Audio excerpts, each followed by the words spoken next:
Doctor Manmohan Singh એક એવું નામ જે ભારતના આર્થિક અને રાજકીય ઇતિહાસમાં સુવર્ણ અદમ્ય અક્ષરોમાં નોંધાઈ ગયેલું નામ.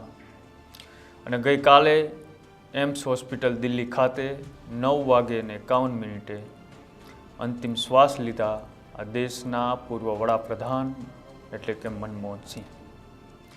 તેમની વાત કરી તો 26 સપ્ટેમ્બર 1932ના રોજ અવિભાજિત ભારતના પંજાબ પ્રાંતના એક નાનકડું ગામ એટલે ગાહ ગામમાં જન્મેલા ડૉક્ટર મનમોહન સિંહનું વિદ્યાર્થી જીવન ખૂબ સાધારણ અને ખૂબ પીડાદાયક રહ્યું હતું.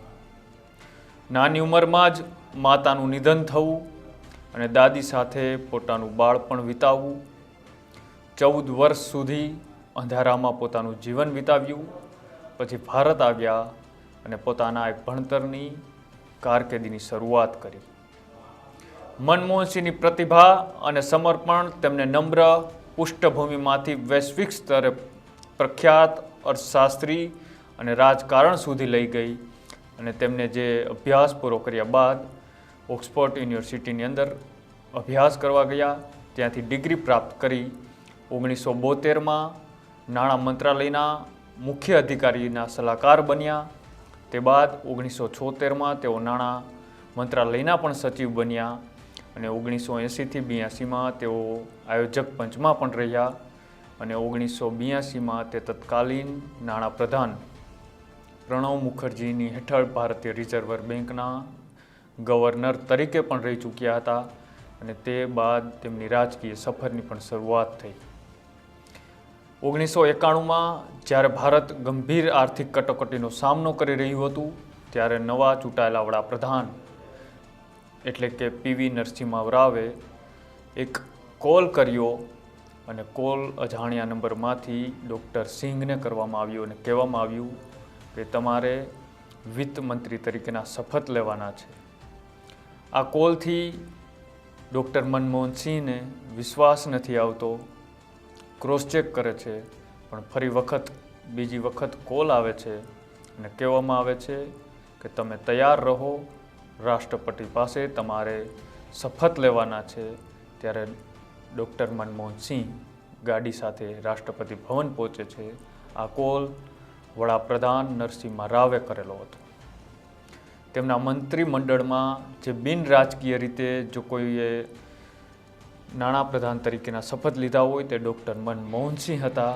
જો કે આ પગલાં કટોકટી ટાળવામાં સફળ સાબિત થયા હતા અને એક સુધારક તરીકે ડૉક્ટર મનમોહન સિંહની પ્રતિભા અને પ્રતિષ્ઠા દેશ અને વૈશ્વિક સ્તર સુધી પહોંચી હતી.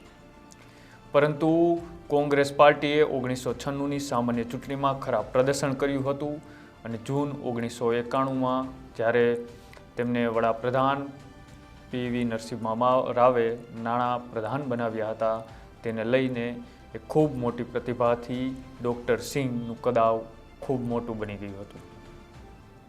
કોંગ્રેસ પાર્ટી અને યુપીએ સાથે ખૂબ નજીકનો નાતો, ગાંધી પરિવાર સાથે ખૂબ નજીકનો નાતો, રાજનીતિમાં સક્રિય અને કોઈ પણ વિરોધ અને કોઈની ટીકા ટિપ્પણીમાં ન માનનારા ડૉક્ટર સિંહ આમ કહેવામાં આવે તો એક 2004ની અંદર જ્યારે યુપીએની સરકાર બની, આ સરકારની અંદર અનસ્ટોપેબલ એટલે કોઈને માનવામાં ન આવે તે રીતે ડૉક્ટર મનમોહન સિંહની ભારતના 14મા વડાપ્રધાન તરીકે નિમણૂક કરવામાં આવી.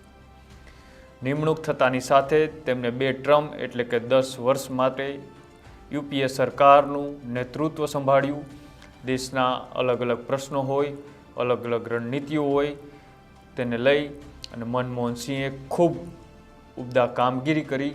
તેને હજી પણ દેશ યાદ કરે છે અને તેને લઈ ડૉક્ટર સિંહ સંસદીય કારકિર્દીના દાયકાઓ સુધી ચાલી હતી અને 2019માં રાજસ્થાન જતાં પહેલાં તેમણે રાજ્યસભાના 5 વખત આસામનું પણ પ્રતિનિધિત્વ કર્યું હતું. તેઓ વિપક્ષના નેતા પણ રહી ચૂક્યા હતા અને લોકસભાની ચૂંટણી ન લડ્યા હોવા છતાં સંસદીય કાર્યવાહીમાં મહત્ત્વની ભૂમિકાઓ ભજવી હતી અને ડૉક્ટર મનમોહન સિંહની પ્રતિભાને ન માત્ર ભારત પણ વિશ્વ લેવલે પણ સન્માન મેળવ્યું હતું અને દેશના એકમાત્ર એવા વડાપ્રધાન કે જેમનું ભારતની ચલણી નોટ પર એક હસ્તાક્ષર છે, આમ તો તે ગવર્નર પણ રહી ચૂક્યા હતા આરબીઆઈના. તે બાદ જે વડાપ્રધાન બન્યા ત્યારે જે 10ની નવી નોટ બહાર પાડવામાં આવી હતી ત્યારે આમની અંદર હસ્તાક્ષર એટલે કે ડૉક્ટર મનમોહન સિંહના પણ હતા. મનમોહન સિંહ સંસદની અંદર હોય કે બહાર પોતાની રણનીતિઓ ઘડવાના માહિર હતા અને તેને લઈ ખૂબ ઓછું બોલવાની તેમની એક ઉમદા જે હતો કામગીરી તેને લઈ વિપક્ષો દ્વારા અનેકો વખત પ્રહારો કરવામાં આવતા હતા, પણ મૌન રહીને પણ ડૉક્ટર મનમોહન સિંહે ખૂબ મોટી નામના મેળવી હતી. સંસદમાં હોય કે સંસદની બહાર મનમોહન સિંહ અનેકો વખત શાયરીઓ અંદાજમાં પણ વાત કરતા જોવા મળતા હતા. છેલ્લે કેટલાક દિવસોથી આ લાંબી બીમારી સામે ઝઝૂમી રહ્યા હતા અને લાંબી બીમારી સાથે ગઈકાલે તત્કાલમાં તેમને દિલ્હીની એમ્સ હોસ્પિટલમાં ઇમરજન્સીમાં દાખલ કરવામાં આવ્યા.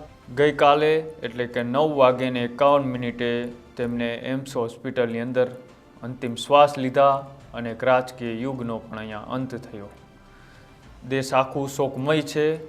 7 દિવસ માટે એક રાજકીય શોક મનમોહન સિંહની યાદમાં પાળવામાં આવી રહ્યો છે અને અનેક યાદો સાથે દેશના રાજનેતાઓ હોય કે અલગ અલગ ફિલ્મી સ્ટારો હોય કે અલગ અલગ વિભૂતિઓ હોય મનમોહન સિંહને યાદ કરતા પોતપોતાની રીતે શ્રદ્ધાંજલિઓ પાઠવી રહ્યા છે.